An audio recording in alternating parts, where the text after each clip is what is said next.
Nüüd ei ole see enam kuulujutt, vaid ametlik teave. Alles eile rääkisime teiega sellel YouTube'i kanalil sellest, et Iisraeli luureandmetel valmistab Iraan ette mõrvakatset Donald Trumpi vastu.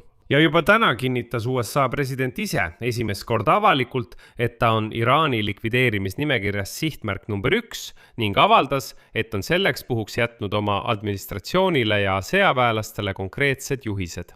Nimelt, kui temaga midagi juhtub, siis Iraani tuleb, tsiteerin, sõna otseses mõttes pommitada nii rängalt, nagu ta pole seda kunagi varem näinud. Trump teatas, et USA sõjavägi on juba määranud sihtmärgid ja seadud relvad valmis selliseks juhuks. Oma poolt andis täna välja uue kirjaliku avalduse Majtaba Hamõne, kus ta sisuliselt vandus kätte maksta oma isa surma eest ja ähvardas terrorirünnakutega üle kogu maailma.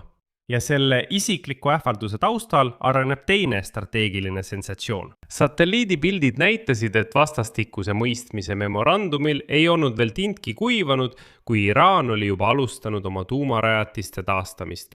Ja kolmas liin, mis seob selle kõik kokku, on Donald Trumpi karm ultimaatum Teheranile, mille tähtaeg on tänase päeva õhtul ehk siis laupäevad. Ja nüüd teatab Iraan kummaliselt, et rünnakud tankeritele Hormuzi väinas olid vaid, tsiteerin, süsteemi viga. Nojah, mida iganes see ka ei tähendaks. Selles saates analüüsime Trumpi avalikustatud plaani Iraani suhtes, Iraani vandenõud Trumpi vastu, Iraani salajast tuumaprogrammi taastamist ja ultimaatumit, milles nõutakse 400 kilogrammi uraani loovutamist. Vastasel juhul, nagu Washingtonis väljendati, tehingut ei tule. Minu nimi on Aleksei Petši, arutame neid teemasid koos, aga enne kui alustame, palun tellige see YouTube'i kanal, liigume koos 300 000 tellijani. Seega olen tänulik iga teie tellimuse eest. Ja pange kindlasti like ja kirjutame selle video alla oma kommentaar. Alustame siis peamisest sensatsioonist. Intervjuus New York Postile rääkis USA president Donald Trump esimest korda otse, et tal on Iraani jaoks valmis mingi plaan juhuks, kui ta ise kõrvaldatakse. Edasi tema tsitaat. Ma olen juba ammu nende nimekirjas. Just sellega me tegelemegi. Ainus asi, ma jätsin juhised, et kui midagi juhtub, tuleb nad sõna otseses mõttes pommitada seni nägematu jõuga. See ongi see sama Iraani plaan, mis on selle saate pealkirjas välja toodud. See ei ole abstraktne ähvardus, vaid nagu Trump ütles, on see sõjaväele eelnevalt antud käsk. Omamoodi surmapuhuks antud korraldus massiivseks löögiks. Samal ajal lükkas Trump tegelikult ümber sensatsiooni uuest vandenõust, millest me eile rääkisime. Küsimusele teadete kohta, et Iraan on välja töötanud uue plaani tema tapmiseks, vastas ta, et väidetavalt uut plaani ei olnudki. Ja Teheran on tema surma soovinud juba aastaid ning nagu Teheran väitis, ei leidnud Iisrael midagi uut. See on oluline nüanss ausaks analüüsiks. Sellest räägime natuke hiljem, praegu lihtsalt fikseerime selle ära ja hiljem analüüsime. Pole ime, et ma eile ütlesin, et Iisraeli hoiatus Trumpi mõrvakatse ettevalmistamise kohta võib olla trikk, mis sunniks Trumpi Iraani suhtes karmimalt tegutsema. Sellegi poolest kordas Donald Trump juba laupäeva päeval uuesti Iraanile suunatud ähvardusi ja ähvardas Iraani 1000 raketi rünnakuga vastuseks katsele tema elu kallale minna. Järgneb Trumpi tsitaat.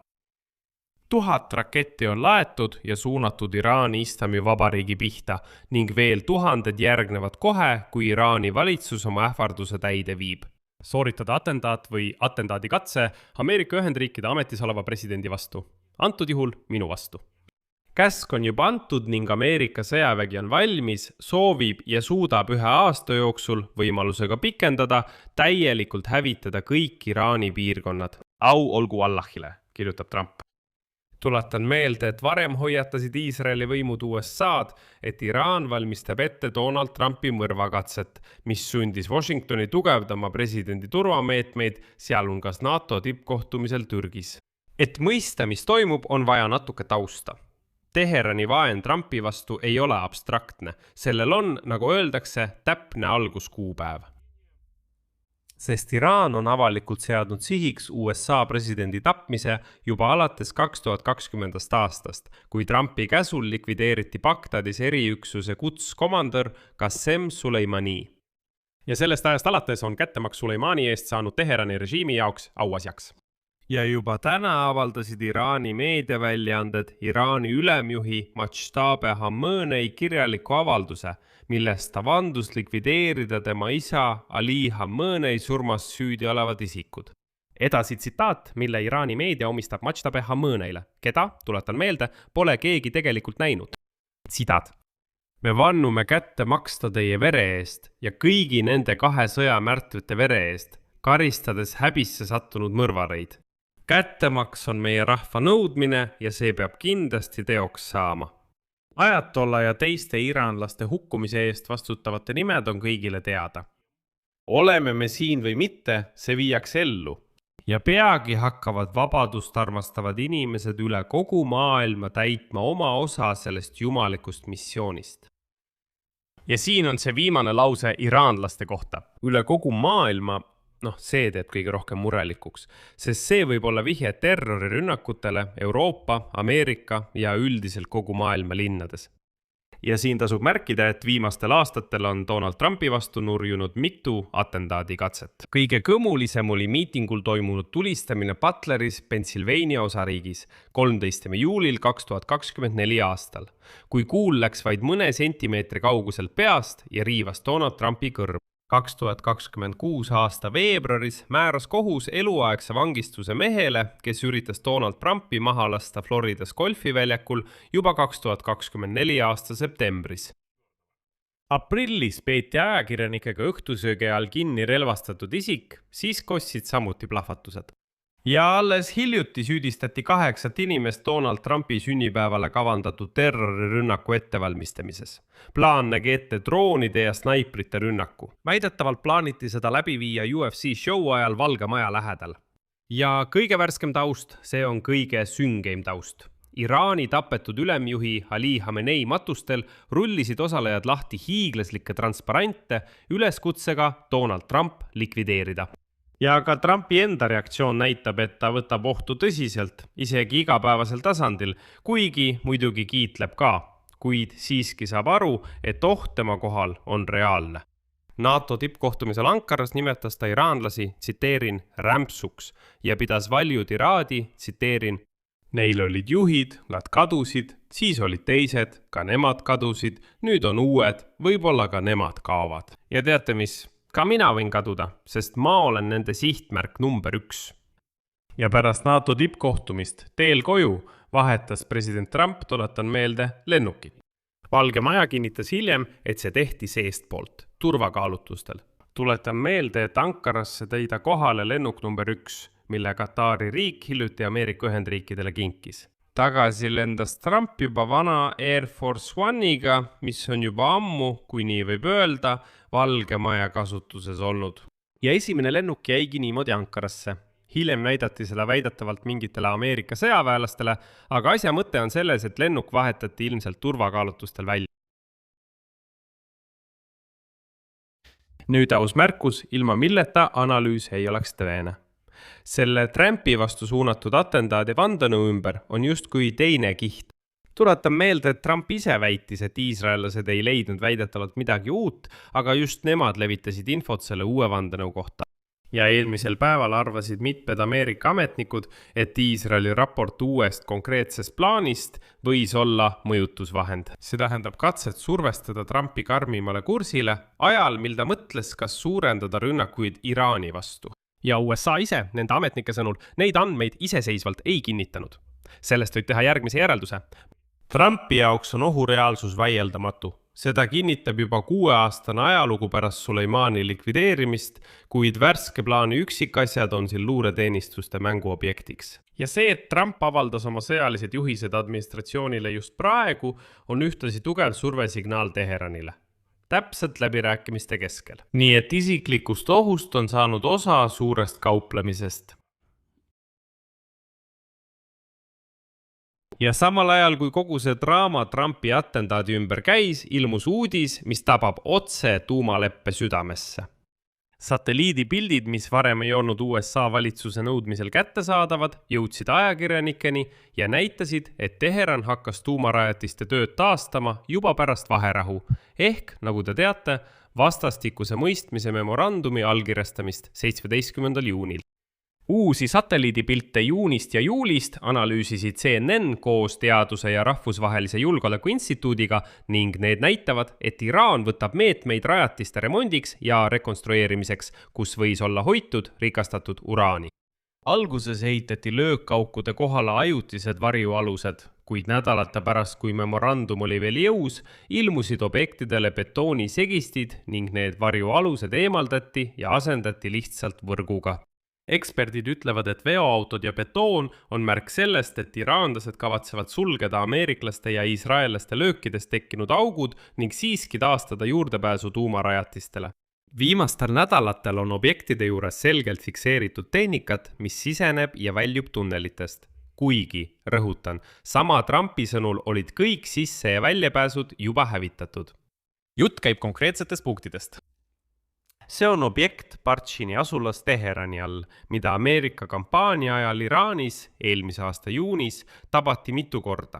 Ja objekt, mis on tuntud kui Piksaksimägi.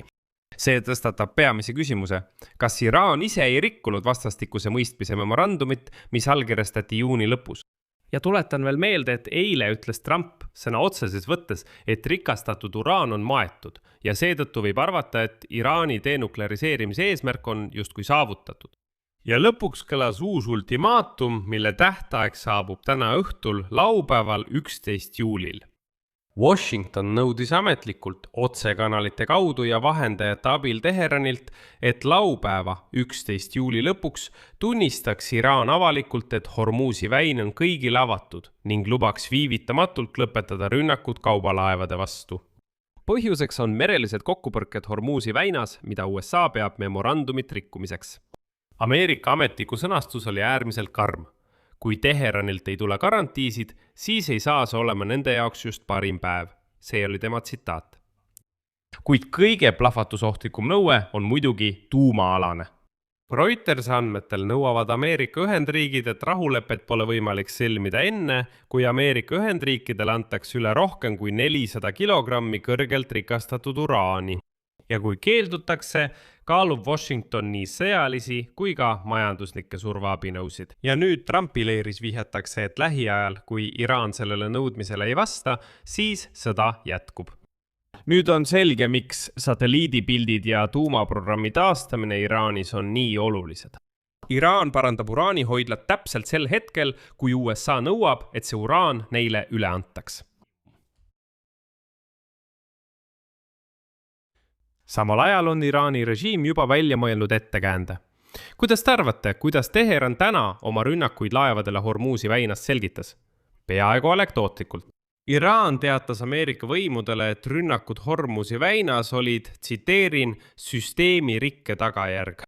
Aga privaatsetel läbirääkimistel Ameerika ametliku sõnul väljendasid iraanlased end veelgi lihtsamalt. Edasi tsiteerin. Nad ütlesid meile, me tegime käki, me tegime vea, lähme lihtsalt edasi läbirääkimistega. Aga selle kohmaka sõnastuse taga peitub kõige võti.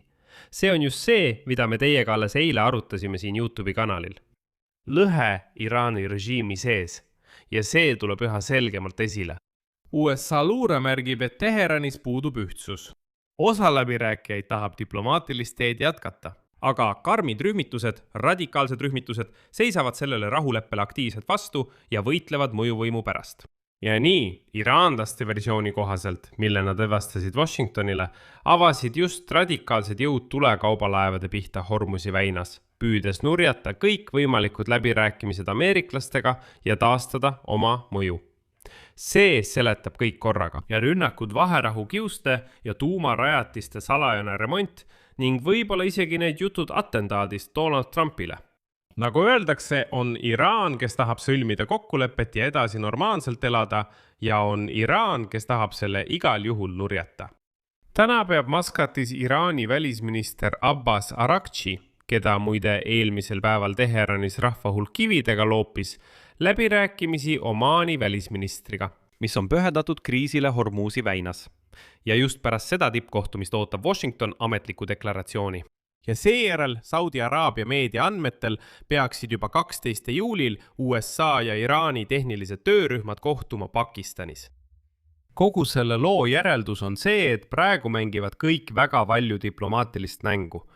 ja Donald Trump avalikustas oma plaani Iraani suhtes. Nimelt anda käsk riiki pommitada sellises ulatuses, mida nad pole kunagi varem näinud, kui tema vastu peaks toime pandama atentaat. Ja siin tunnistas ta esimest korda avalikult, et on justkui sihtmärk number 1. Satelliidid tabasid Iraani salajaselt tuumarajatisi taastamas just vaherahu kehtimise ajal. Ameerika Ühendriigid esitasid ultimaatumi tänase tähtajaga ja nõudsid 400 kilogrammi uraani loovutamist, ilma milleta kokkulepet ei tule. Vaherahu, mida Donald Trump 6 aega tagasi nimetas oma ajalooliseks võiduks, ripub tegelikult juuksekarva otsas ja, kui nii võib öelda, hoiavad seda juuksekarva mõned iraanlased, kes tahavad selle lihtsalt läbi lõigata. Ja nad püüavad igati seda läbi lõigata, kuid seni pole käärid ilmselt piisavalt teravad. Ma räägin radikaalidest. Need, kes praegu lihtsalt tulistavad laevade pihta Hormuzi väinas. Ja lõpuks tahan ma öelda, miks te peaksite kindlasti seda YouTube'i kanalit tellima. Kõiki neid teemasid, mida me selles saates arutasime me siin YouTube'i kanalil juba eile. Kontrollige ise. Paljud meediakanalid võtsid selle teema üles alles täna. Ei usu, vaadake eilseid saateid sellel YouTube'i kanalil Lähis-Ida teemal ja võrrelge sellega, mida täna paljud meediakanalid kirjutavad. Siia panen 3 punkti, teie arvamus, teie järeldused. Kirjutage kommentaaridesse selle saate alla. Tellige kanal, vajutage kellukesele ja ärge unustage laiki panna. Kui soovite toetada selle YouTube'i kanali tööd, saate seda teha tehes annetuse ükskõik millise lingi või rekvisiitide kaudu, mis on selle video kirjelduses. Sellega on kõik. Hoolitsege enda eest, kõike head!